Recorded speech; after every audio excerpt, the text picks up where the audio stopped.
네, 오늘은 메타버스 시대는 정말 올까? 라는 주제로 저의 관점을 말씀드리고, 또한 메타버스 시대가 정말 올지라도 저희가 그렇게 긴장할 필요는 없다 라는 저의 생각을 여러분들께 나눠보고자 합니다.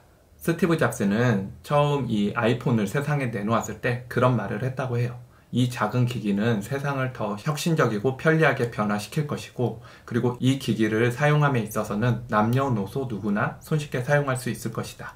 그 결과 우리는 실제 이 기기를 사용해서 많은 부분의 혁신과 편리함을 느끼게 되었고, 실제로 이 기기는 남녀노소 누구나 손쉽게 사용하는 그런 스마트한 세상을 만드는데 큰 도움을 주었다고 생각을 합니다.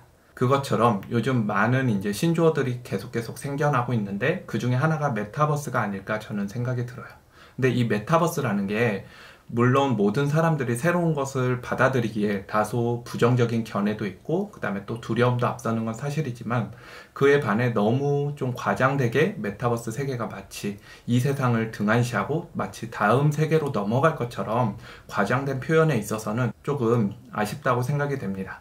그래서 오늘 저는 메타버스에 대해서 간략하게 정의를 내리고, 그리고 그 메타버스가 현재 우리 사회에서 어떤 식으로 통용되고 있는지 살펴보고, 그리고 앞으로 메타버스는 어떤 식으로 발전하는 게 맞는지에 대해서 저의 생각을 간략하게 남겨보도록 할게요.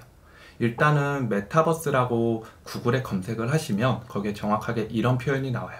아직까지 정확한 정의가 확립되지 않았다.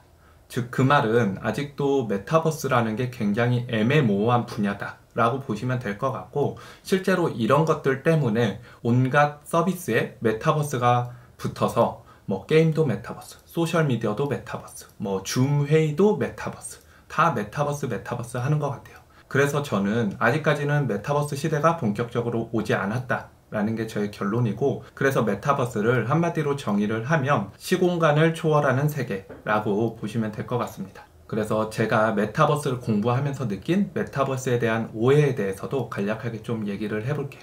일단 첫 번째는 마치 현실 세계의 사람들이 가상 세계로 이주하는 것과 같은 그런 오해와 착각을 일으킨다고 봅니다. 실제로 불과 몇 개월 전만 하더라도 온갖 전문가들이 유튜브나 방송에 나와서 마치 그곳의 땅을 미리 선점하고, 그 다음에 그곳에서 어떤 파티나 모임이 개최되고, 이런 것들이 너무 당연시되고 앞으로 펼쳐질 세상이다 라고 하는데, 제가 생각할 때는 아직 그 정도 단계로 가지도 않았고, 그리고 앞으로 그 정도 단계로 가지 않을 정도 높다 라고 생각이 들어요. 그래서 너무 그 부분에 있어서 마치 우리가 가상세계에 빨리라도 뛰어들어야 될 것 같고, 그 다음에 나는 가상세계에 대한 거부감이 있는데 라는 분들도 저는 분명히 있을 거라 보고, 그런 게 꼭 메타버스가 아니니 너무 걱정은 하지 않아도 된다 라고 저는 생각을 하고 있습니다. 만약 그렇게 되더라도 그 단계가 그렇게 지금처럼 급진적으로 이루어지는 게 아니고 편안한 상태로 손쉽게 내 삶에 적용될 가능성이 크니 그리 크게 걱정할 일은 아니다 라고 저는 생각이 됩니다. 그리고 두 번째로는 뭐 로블록스나 제페토 같은 그런 게임, 아니면 가상 공간의 세계가 메타버스다 라는 식의 오해도 많이 있는 것 같아요. 근데 이 부분도 제가 사실은 곰곰이 생각을 해보면, 제가 어렸을 때 했던 뭐 스타크래프트, 아니면은 리니지, 그리고 최근에 유행하는 뭐 디아블로, 그 다음에 배틀그라운드, 이런 것도 그런 논리로 따지자면 다 메타버스인데, 사실 이런 거는 그냥 여전히 게임의 한 종류이다 라고 인지하는 게 좀 더 맞지 않나? 라고 생각을 합니다.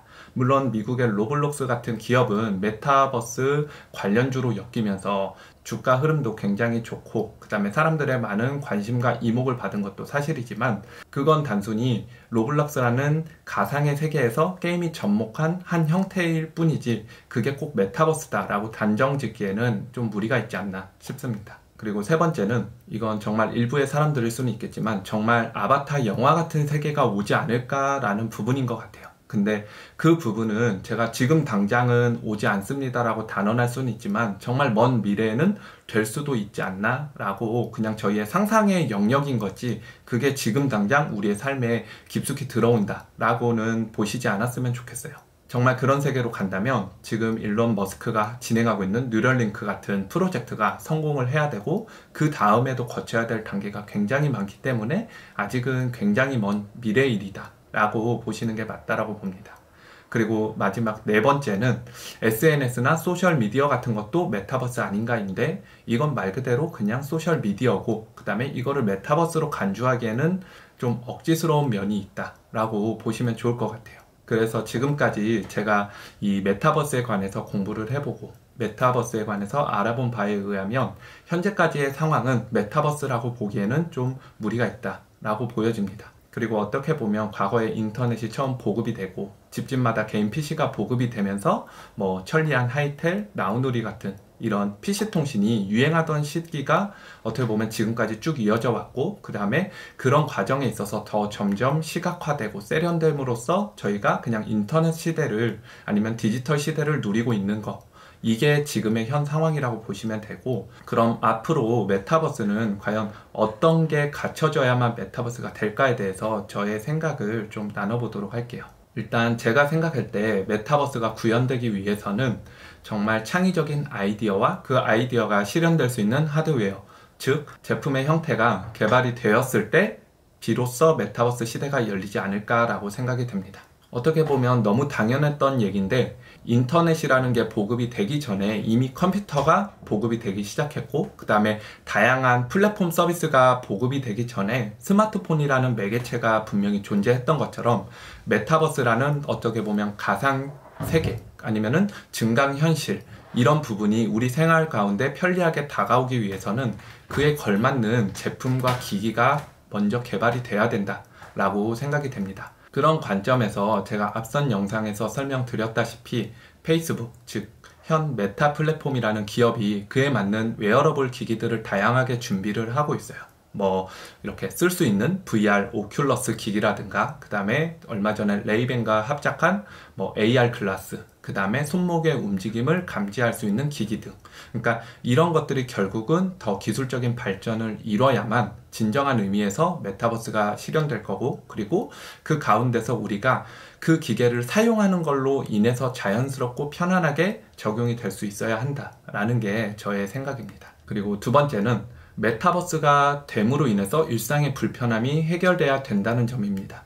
지금까지 메타버스라고 주장했던 것들은 사실 누군가에겐 지금 굉장히 불편한 서비스고 누군가에게는 정말 다가가기 힘든 서비스인데, 스마트폰이 처음에 나왔을 때 제일 당황스러웠던 거는 그 아이폰 3GS 안에 설명서가 없었다는 점이에요. 근데 불과 그거를 하루 이틀 만지작 거리니까 손쉽게 사용할 수 있었고 어느 누구나 남녀노소 손쉽게 결국은 스마트폰을 사용할 수 있게 되었다는 점, 이런 점들이 결국 그 시대를 앞당겨 올 수 있는 그런 요소가 아닐까라고 생각이 드는데, 그런 점에서 지금까지의 메타버스라고 주장하는 것들은 아직은 굉장히 불편하고 그 다음에 거부감이 있고, 그리고 어떤 일을 할 때 오히려 현실에서 하는 게 더 편한 경우가 많다. 그런 관점에서 지금의 현재 메타버스라고 주장하는 것들은 사실은 일부 특권층 또는 일부 전문가, 그 다음에 일부 익숙한 사용자에게만 익숙한 환경이지 대중에게는 아직까지 굉장히 불편한 상황들이 많다 라는 점이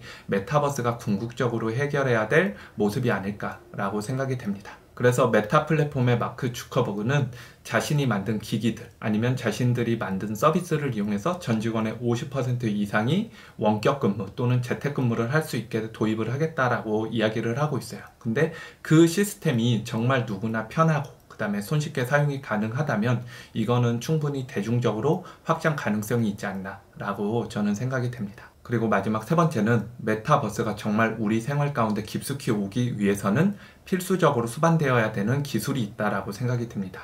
그 중에 하나가 AI고, 그리고 그 중에 하나가 5G, 어쩌면 그 이상의 6G 이상의 통신 속도, 그리고 마지막으로는 양자 컴퓨터를 기반으로 한 클라우드 컴퓨터 시스템이 동시에 수반돼야만 결국은 메타버스 세상이 오지 않을까라고 저는 생각이 듭니다. 제가 몇 년 전에 VR 테마파크라는 곳에 가서 3시간 자유이용권을 끊고 놀았던 적이 있는데 1시간 만에 나왔던 기억이 있어요. 왜냐하면 아직 너무 부자연스럽고 그 다음에 저는 그거를 썼을 때 너무 멀미가 나서 더 이상 할 수가 없었거든요. 근데 그런 것처럼 이 기술이 정말 자연스럽게 녹아들려면 그에 맞는 충분한 기술들이 뒷받침돼야만 우리가 현실과 가상 간의 이질감이 없고, 그 이질감이 없어야만 남녀노소 또 역시 누구나 편하게 사용할 수 있다 라는 점들이 결국은 메타버스가 우리 생활 가운데 실현되기 위한 필수적인 기술이 아닐까라고 생각이 듭니다. 그래서 제가 말한 이런 기술들이 동반되지 않을 경우는 결국 메타버스라고 불릴 만한 진보적 미래는 오지 않을 것이다 라는 게 저의 생각입니다. 근데 다행히도 이런 기술들이 이거에 발맞춰서 지금 다 모두 다 개발하고 있고, 그 다음에 일부는 또 완성돼 가고 있는 기술이 있다라고 생각이 들어요. 그래서 메타버스 시대가 꼭 먼 미래만은 아니다 라고 생각이 되기도 합니다. 그래서 앞선 저의 내용들을 정리를 해보자면, 제가 생각할 때는 페이스북, 즉 메타 플랫폼이라는 기업이 이 기술에 있어서 가장 선구자적인 역할을 하고 있고, 이 기업이 아무도 가보지 않은 길을 개척하고 있다고 생각이 됩니다. 그리고 주커버그는 아마도 분명히 그런 생각을 할 것 같아요.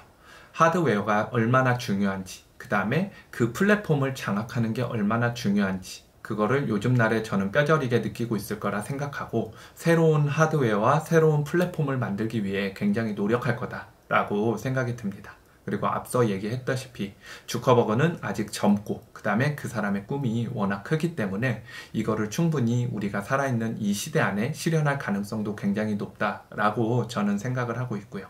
저는 이 메타버스가 우리의 생활을 얼마나 더 편리하게 바꾸고 얼마나 재밌게 바꿀지, 그거에 대해서는 아직 가보지 않은 길이기 때문에 섣불리 예측은 할 수 없지만, 마치 스마트폰이 처음 보급이 됐을 때 이게 우리 생활을 굉장히 많이 바꿨고, 그 다음에 남녀노소 누구나 쉽게 사용할 수 있었다는 점, 이런 점 등을 미뤄봤을 때 앞으로의 메타버스도 그렇게 어렵게 접근할 일은 아니다. 왜냐면 이렇게 어려운 일을 쉽게 만드는 게 뛰어난 기업가가 할 일이고, 그리고 우리는 그 서비스를 편하게 즐기고 이용하면 된다라는 게 오늘 저의 메타버스에 대한 생각이 아닐까 싶습니다. 물론 메타버스를 보는 관점은 누구나 좀 다를 수 있지만, 일단 저는 이렇게 생각하고 있다는 점을, 저의 생각을 나누기 위해 이 영상을 제작을 했고요. 오늘 영상은 여기까지 마치도록 하겠습니다.